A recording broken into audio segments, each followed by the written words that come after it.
Hello, I'm David DeCosmo. Welcome to ECTV Live. So many of our programs are based on upcoming public events and very often entertainment in nature.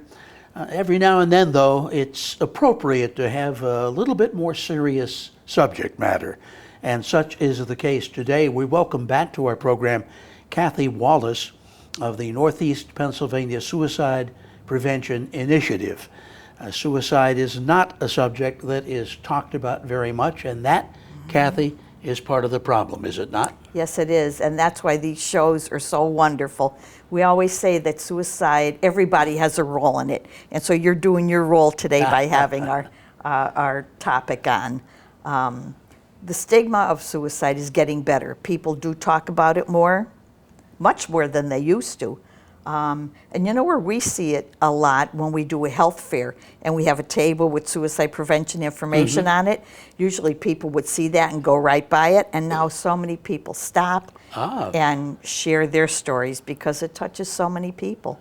Yeah, and I'm kind of wondering, when it came to drug overdose deaths, more and more people, when they publish the obituary, are now admitting that this was involved in the death. Yes. Is that similar with suicides? Not really. Not yet? No, not yet. And I really don't understand why. I think more people don't understand exactly what a death by suicide entails. And we strongly feel, and the whole suicide prevention community feels, it's a medical issue. That whether it's a long-term or a short-term, and I read this the other day and I think it's really spot on. It's like a neurological storm in your brain. And it reaches a certain point where and we call it tunnel vision, it reaches a certain point where you can't see any other choice.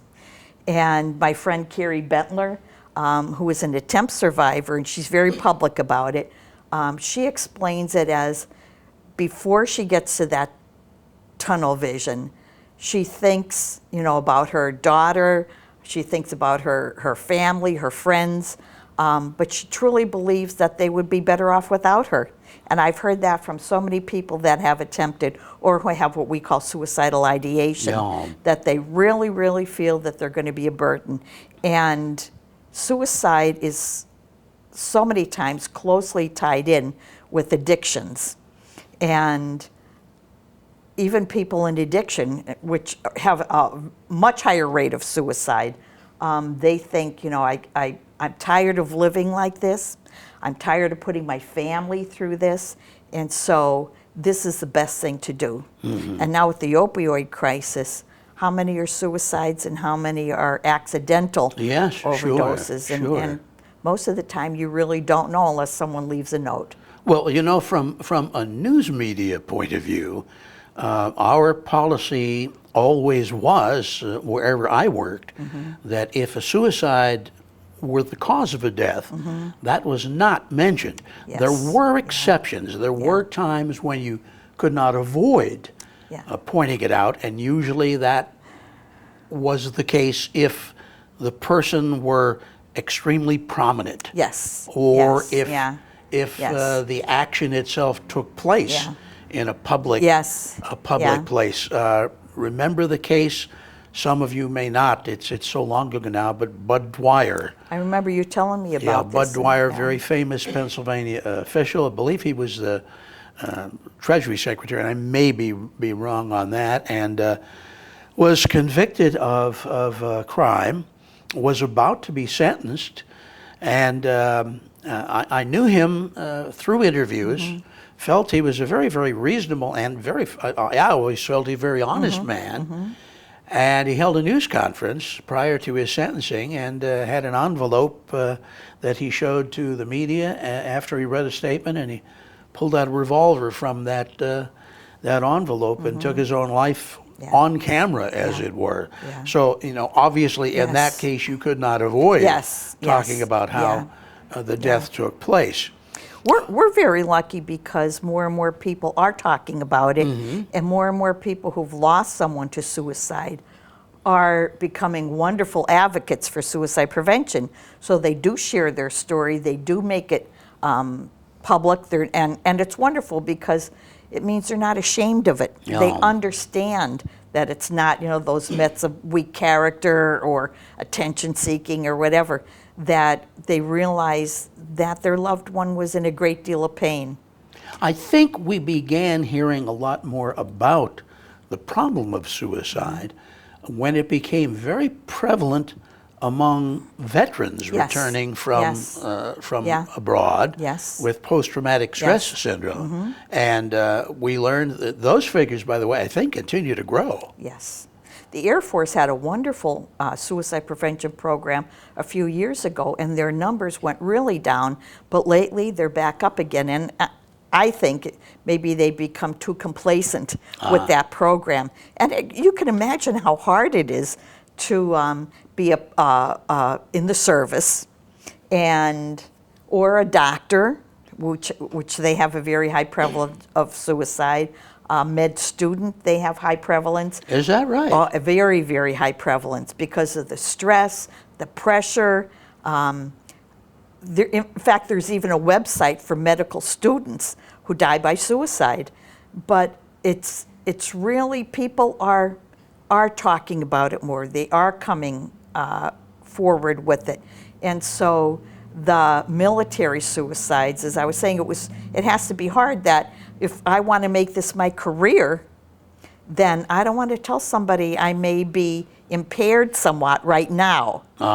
And because you don't understand suicide, that some people feel suicidal their whole life. Others don't. Most people don't.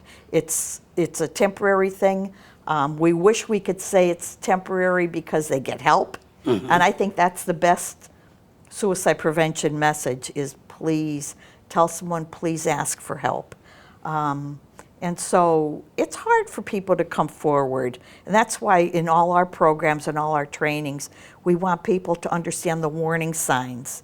And because I want to talk about those too, but, Yes. but I have a question that sort of connects with something else you said. Because you mentioned the opioid crisis Yes. and the Yeah. number of deaths, some of which are suicides Yes. involved Yes. with that.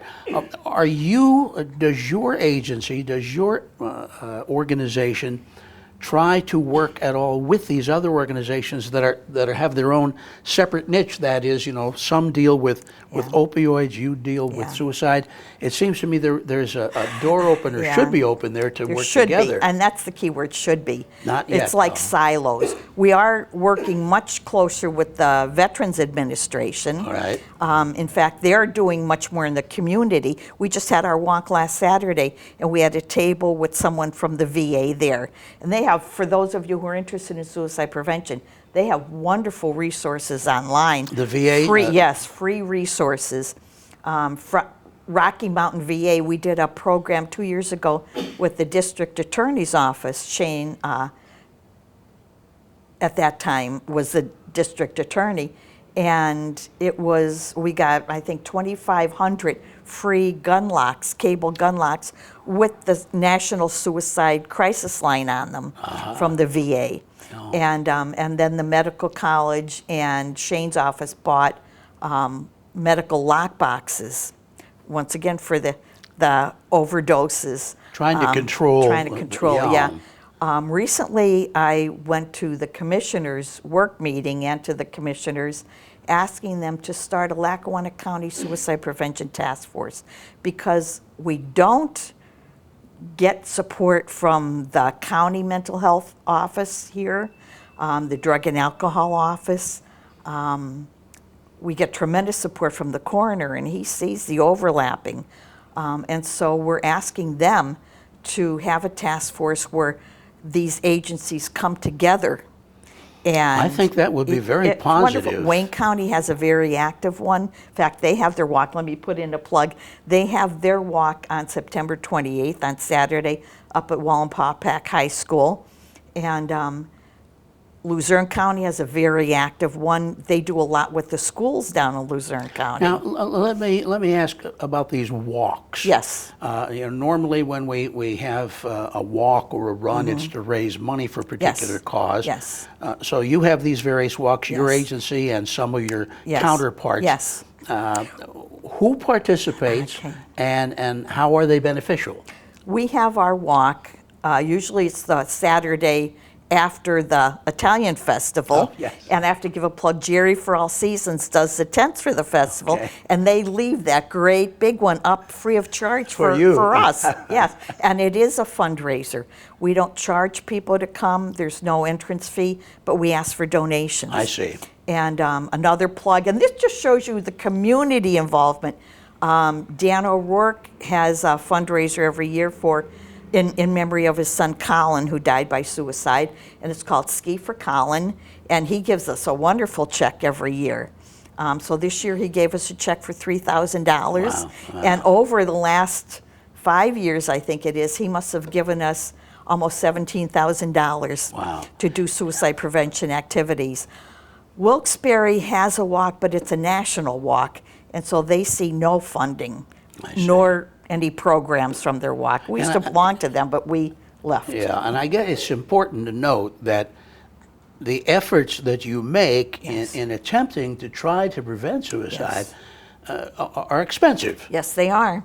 If you do it, and our organization is the only one that has a specific program goes for loss survivors, people who've lost someone to suicide. And so we have prevention and support for loss survivors. And it costs money. We do brochures, we do flyers, we do programs. Our trainings are usually with people that are outside of Philadelphia, or they're from Prevent Suicide PA, which is the only state organization, and they're a wonderful organization. In fact, we get a lot of our ideas from Prevent Suicide PA. They have a conference, a state conference every year, that part of our funding goes for sending people there so they could come back to this area and help other people. I see. And so the trainings really do cost money. We're trainers for what we call gatekeeper training. Therefore, organizations, we do a lot for schools because educators now have a law that they have to do 4 hours of training every 5 years. So we do a lot of their trainings for them, and we don't charge them. And we're all volunteers. Our organization is all volunteers. So we do the trainings. We don't get paid for those trainings. And so There's a lot involved. there's an awful lot involved. That we and that's, don't see, yes, yeah. behind this, as is Yeah. usually the case. Yes. You go to a concert, you see the performance. Yes, You don't yeah. see Yeah. all the people work on lighting Yes. and sound and Yes. stuff behind the stage. So it's the Yes. same thing It when really you're is. trying to get these programs put together. Yeah. I'm sure to try to help. Yes. Now, for in terms of total disclosure, and we've said this before. In my extended family, we have had a couple of suicides. Certainly, I have some people that I have been acquainted with that unfortunately, took Yeah. their own life. And I have to say that in none of those cases did I, as I think a typical kind of civilian, if you will, spot anything Yes. now, Yeah. was I looking for anything? And that's- Perhaps not. yeah. So it's important, although we have said this before, it's important to again remind the viewers that there are signs, there are Yes. things that you can look for that don't mean absolutely that you're facing that possibility, Yes. but there are signs that may be a tip-off to you Yeah.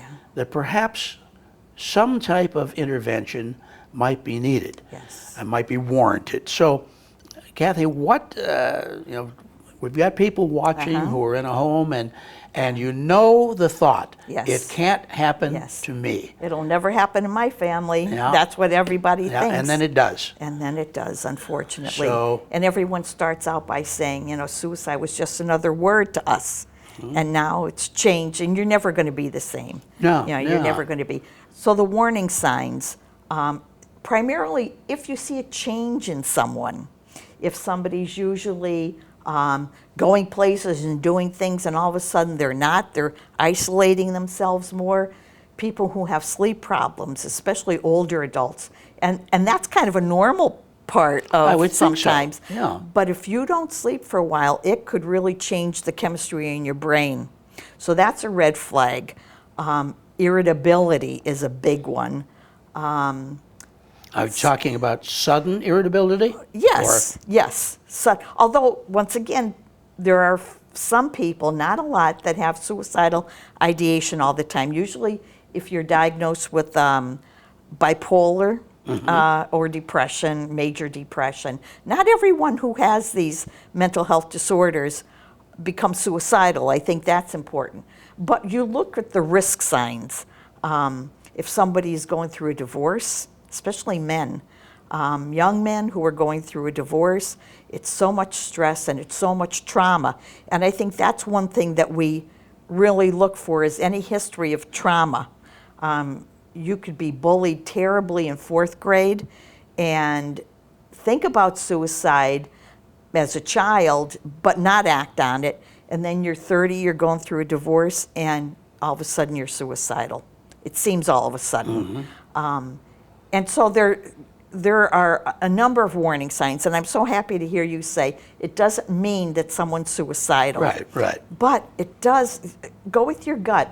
If you're worried about someone, and this is one of our big messages, is don't be afraid to ask someone. You know, pick a time where there's not a lot of people around and you have some time, and you say, you know, Kathy, I'm really worried about you.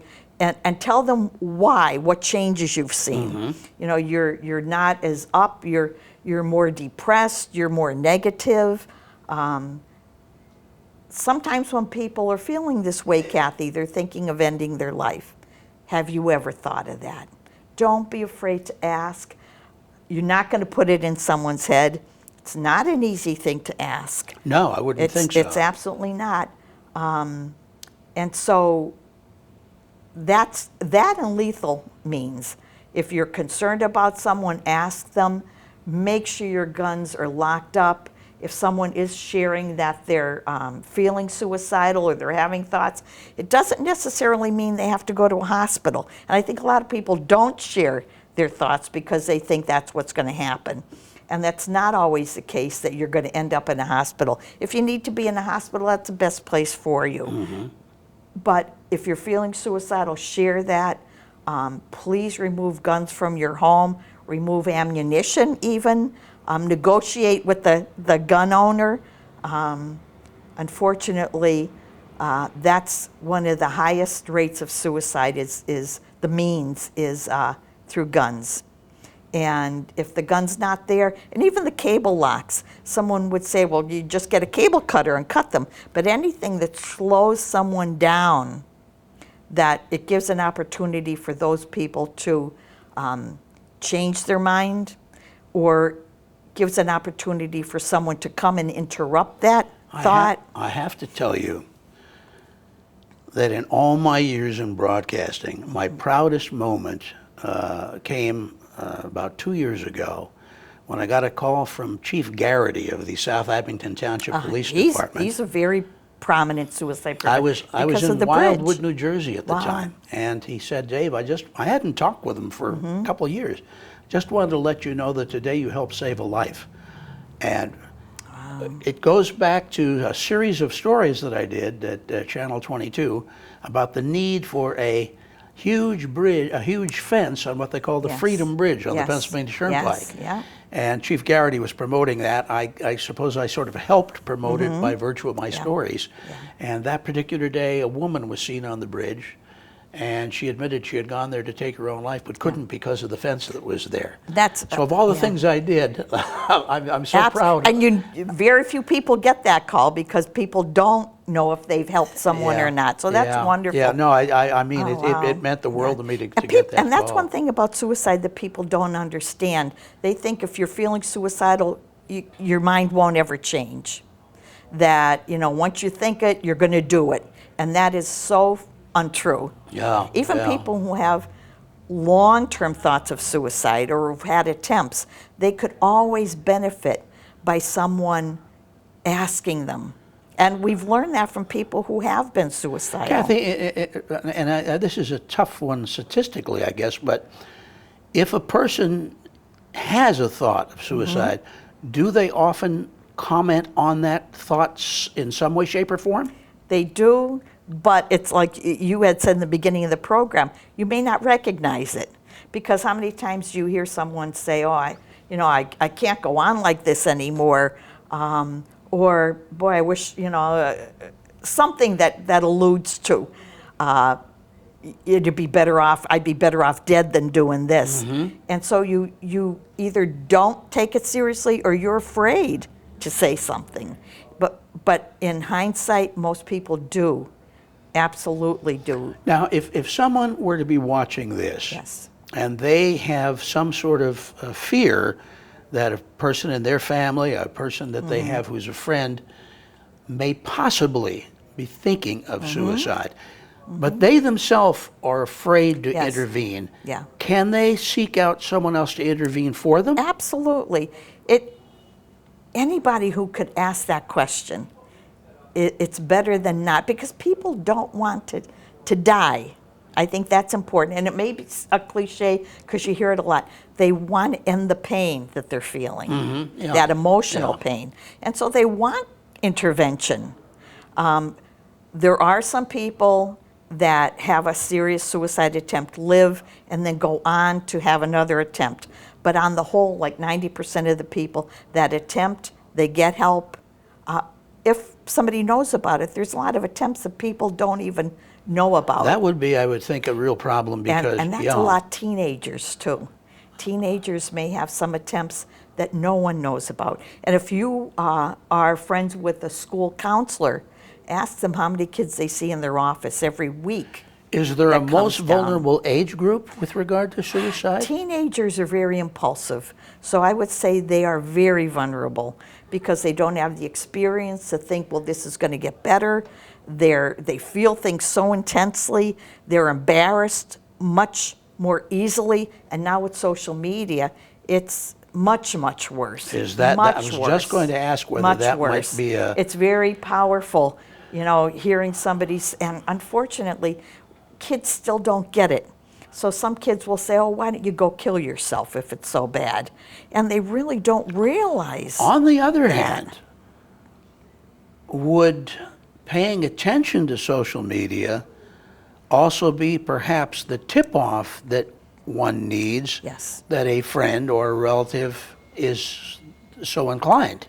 That is very true. In fact, Facebook, and I know Facebook. I don't know the other means of social media, but they have some way of highlighting if somebody's concerned about someone. Like if I'm posting things like, I'm going through a divorce and I can't take this, I'm so afraid, life isn't worth living, somebody could message Facebook and they will in turn message that person, people care about you, please reach out. And so there are more and more interventions being played out. That's kind of like the warning you get at the airport. If you see something, say Yes, something. you're absolutely right. know? You're absolutely right. Maybe we'll steal that. Maybe we'll steal that. But we have a support group that meets once a month for people who've lost someone to suicide. And I cannot, that's why I'm still doing this, because of the wonderful people that you meet. You could not ask for a better group of people. And they've all lost someone, and they've all become wonderful advocates. Yeah, and their immediate reaction is probably, what Yes. did I do wrong? Yes, and you know what? It really is a process of forgiving yourself, because even though intellectually you know that there wasn't anything that you could have identified, or you didn't know at the time, and so this one gentleman said you did the best you could at the time with what you knew, and it's really no one's fault. It's the responsibility of the person that's feeling that way. And that may sound harsh, but it is true. Ask for help. If somebody doesn't ask, and there's a lot of people that may ask for help, and that person that they're talking to just doesn't know how to help them. And so that's why we need so many of these kind of programs. Sure.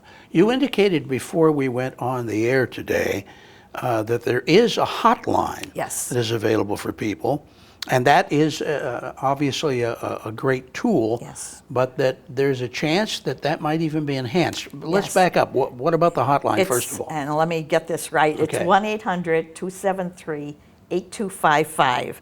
And the national hotline is thinking about changing that to just 3 digits.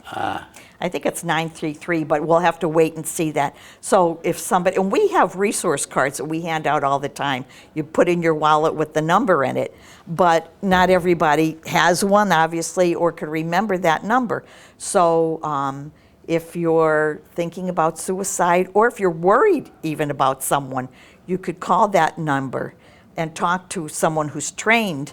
But if it's 3 digits, it'll be much easier to remember. It's almost like the Yes. 911 situation. Yes, you're yeah. absolutely right. Yeah. Yes. Well, Yeah. I would hope that those of you watching would take this subject very seriously. And again, I wish I could say that it can't happen to you, but the honest truth is that it can. Yes. It has happened to many who did never expect it. And knowing that there are resources available to you, whether you are the person with these thoughts in your mind, or whether you are a person who is worried about someone right.